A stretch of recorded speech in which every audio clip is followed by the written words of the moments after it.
Hey, welcome back to the channel. Now today on the vinyl narrative we're going to be digging into the latest release from the Rhino High Fidelity series. It is of course Nevermind the Bollocks, Here's the Sex Pistols. Now this is a numbered edition cut by Kevin Gray, pressed at Optimal Media, and I think this is a serious contender for one of the best sounding reissues of a punk classic album. So let's get into it. Now, if you don't know what this album is, I'm going to implore you to stop this video, go away and listen to this incredible album, and then come back, of course, for this review. Because there's, quite frankly, so much material out there about what this album is by the Sex Pistols and how it came to be. And there's probably better people than me who are more well-versed to tell you about it.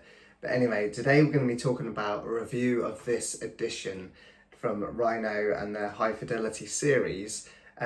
This, as you may notice, it uses the US artwork and the track list, which means it includes the fantastic track Submission, and that track was actually left off of the really early UK pressings of this album and was reissued as a 7-inch alongside it, and those are quite hard to come by in the UK in super clean condition now.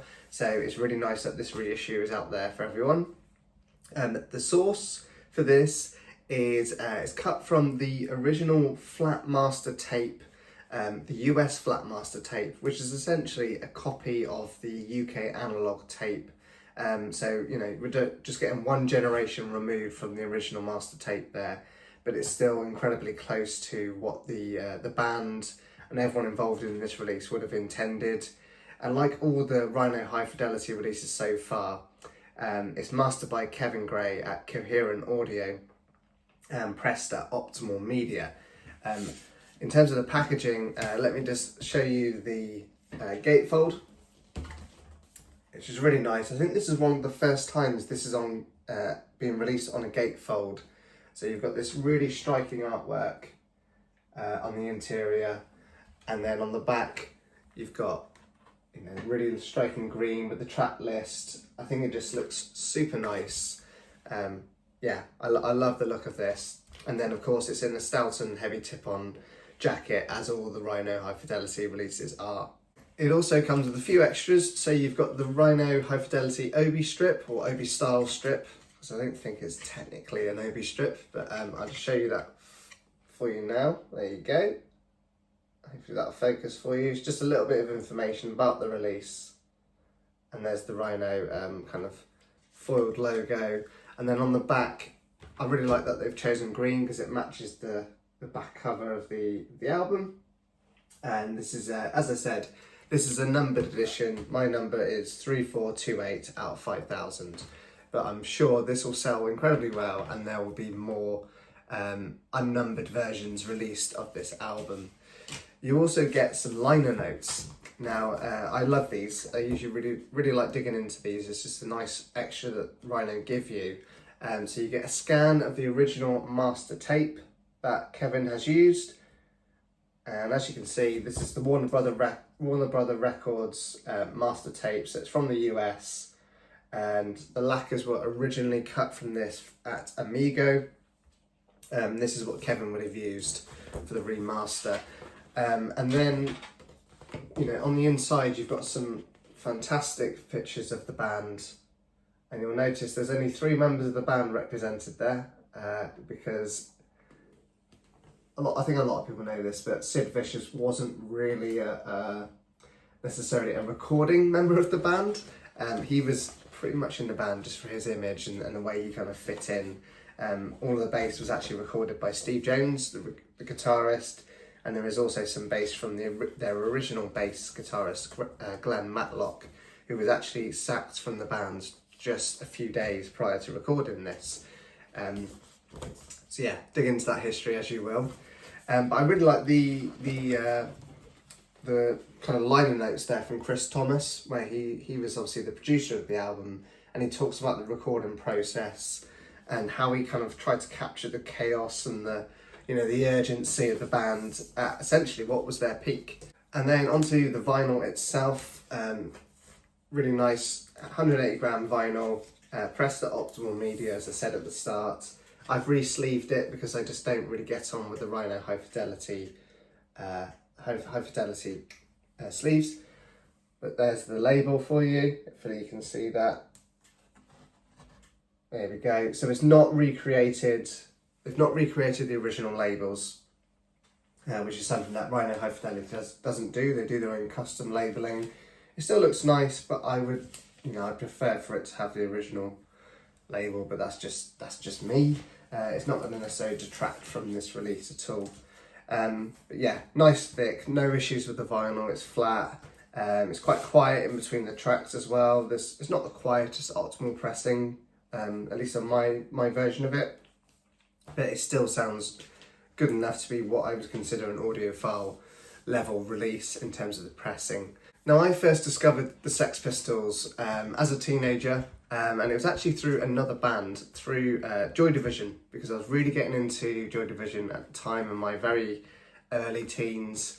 And I was kind of looking through just, autobiographies and anything I could find out about Joy Division at the time, because I was kind of obsessed and still am to some degree. But yeah, I looked at what you always look at what your heroes are.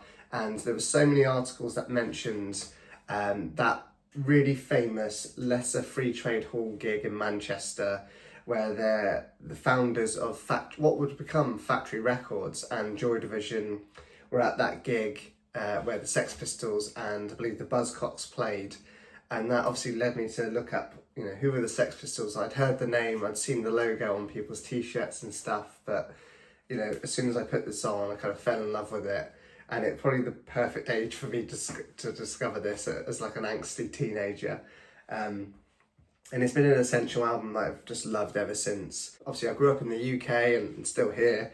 I grew up with the original kind of artwork, which is a yellow bold colour instead of this pink here, and then you got the pink typeface of the band's logo. So I really enjoy seeing this alternate artwork. I think it's really striking, and just adds something different to this album that I've not really experienced before. Now onto the mastering itself from Kevin. It's really powerful. The low end and the mids really hit hard. And, while I think the highs, maybe that's probably the slight disappointment, they kind of feel a bit tamed on this remaster. If they were just boosted a little bit by like 5 or 10%, I think this could potentially rival the original, that fabled and much sought after original UK pressing, which a lot of people believe is the kind of definitive version that you need to own. Unfortunately, I've never got near one in super clean condition, and I'm almost priced out at this point. That is only going to keep going up and up as they get more rare. But anyway, I think Chris, in terms of the sound itself, Chris Thomas kind of famously coined this term of mono deluxe, which he used on this record because he kind of double tracked the guitars, or got Steve Jones to double track his guitars, so he had them in the left and the right channel kind of mirrored, and it almost created this kind of very thick wall of sound, almost sounding like a mono record, but it was actually in fact stereo. And that was because he just really hated the kind of wide panning stereo records of the time, and the result here is this almost like dense and unified sound that kind of really suits the punk sound and the sound that the Sex Pistols were going for on this album. And then obviously with those guitars, you can't not talk about Steve Jones's, guitar riffs on this record. They're razor sharp, and even the bass that was mostly recorded by him playing a guitar at an octave lower and then going through a harmonizer in the studio. It just sounds really solid. The drums, they cut through with a great punch, which I don't think many people have kind of heard that before. It's all about the guitars and the vocals normally on this record, so it's nice to hear the drums being brought into further forward into the mix. And then of course Johnny Rotten's vocals, they're still as sneering and as cutting as ever, but they sit really nicely in the mix. They're not buried with the band, so they do feel like this tight cohesive unit. And I think that's what you want from this record. It's not going to be typical audiophile, really wide soundstage. It's a punk record through and through. The only thing that probably just lets it down a bit is the highs are just a bit tame. You'd kind of want want Kevin to let the reins off the high frequencies there in this record. But either way, it still sounds amazing. It's not bad by any stretch. So I'd say this album it's an all-out assault on the senses, right? It's, you know, from the artwork, which is just incredibly visceral, to the sound. It's almost like they captured lightning in a bottle. And Chris Thomas and alongside Bill Price, who engineered the record, they just, you know, captured the band perfectly. It kind of makes you really wonder what could have happened past this record if they'd managed to hold it together as a band long enough to produce a sophomore record. But hey, never happened. And I suppose you've got their side projects to kind of explore in that vein. This pressing, the high fidelity pressing, I think it absolutely does the record justice. I'd give it probably an 8.75 out of 10. And honestly, if you're a big fan of the Sex Pistols or just a big fan of the Hi-Fi series in general, like me, I would say grab this one while you can. The numbered edition won't sit around for too long. We never really know when they're going to do the unnumbered version. Sometimes it's like literally straight after this numbered version sells out, and then sometimes you have to wait months or even a year for the unnumbered. So grab it while you can. It's definitely one to pick up. So that's my thoughts on this pressing, but what did you think? You know, have you already picked up this Hi-Fi edition, or are you holding out for that kind of Rhino Rocktober pressing that they've just announced coming later on this year, which won't be Kevin Gray cutting it, and it won't be a kind of like the deluxe packaging, but it'll still be a nice edition, I'm sure. Let me know in the comments, and as always, thank you very much for watching, and I will see you on the next spin.